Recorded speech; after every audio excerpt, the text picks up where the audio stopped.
Hey everybody, welcome back to An Average Car Guy Reviews. Today we're looking at a car that a lot of people have never even heard of, a Chrysler TC by Maserati.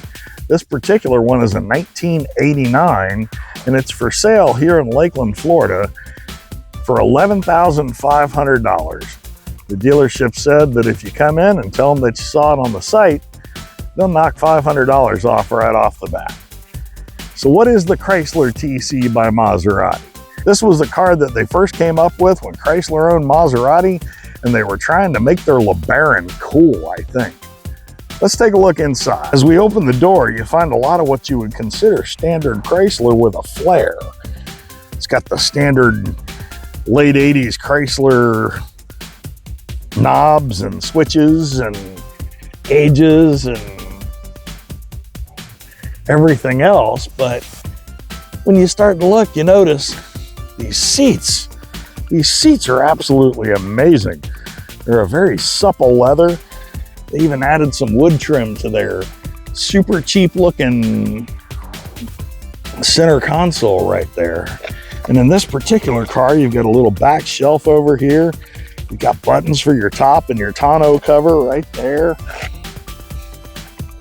Power seats, power windows, everything that you would expect in this car for the time, but so much more.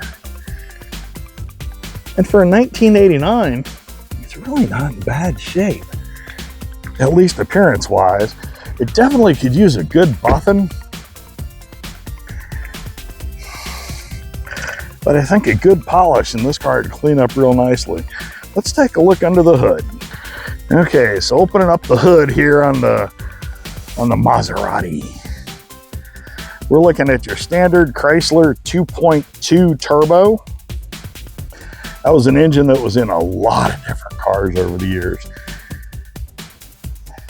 I think they used that in everything from the Dodge Omni GLH to the Plymouth Laser and everything else. Somewhere along the line, the AC has been retrofitted to 124 or 134, sorry. I'm not 100% sure if the AC is working in this car or if it's just such an absolute warm day that it's just not quite grabbing yet. So that's something I would encourage anybody to double check if you're interested in the car. There may be a leak in the AC system or something along those lines. Overall, the engine's not terribly dirty. And I thought it was interesting that the opener is just this little weird thing right here. It's strange, but the hood insulation's still in place. I guess there used to be a light underneath. The hood struts still work under here, so that's pretty impressive.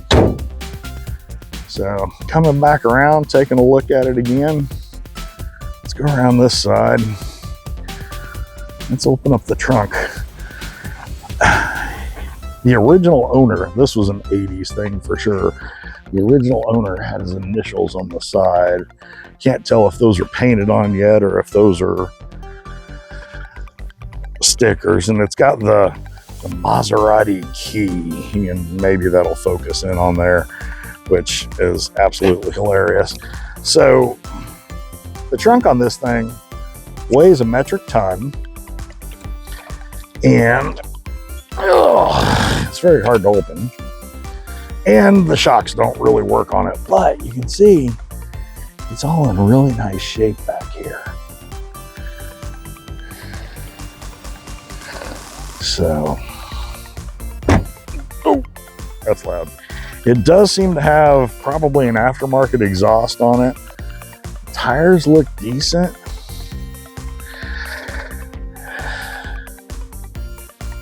Maybe a little dry rotted, but you know, cars like this don't usually get driven every day, so a lot of times that'll happen. I'll see if I can find the date codes on these.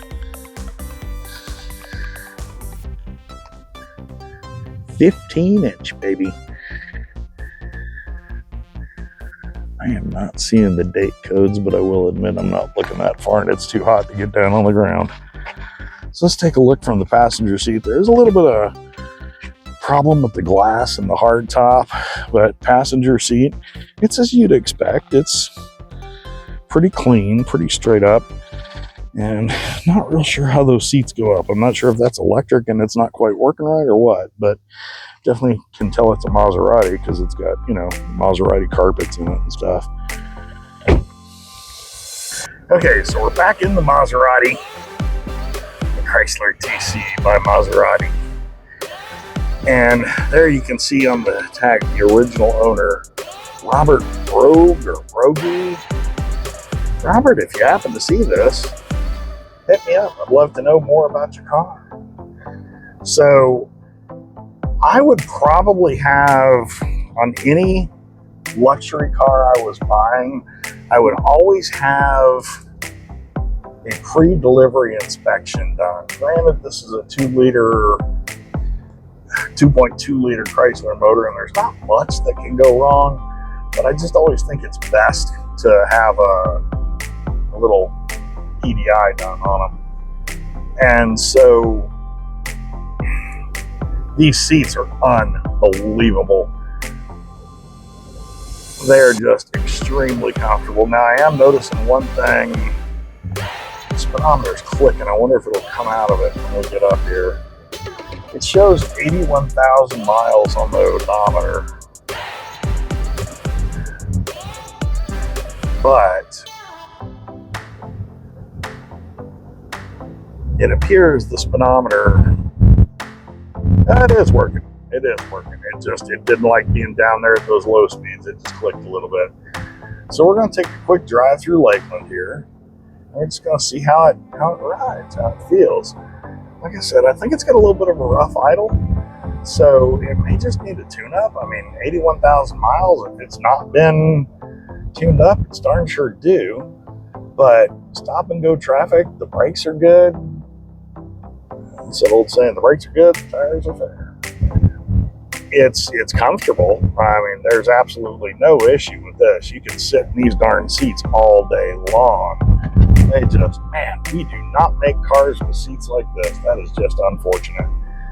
I definitely think there's something wrong with the AC on this car, though, because it is not blowing.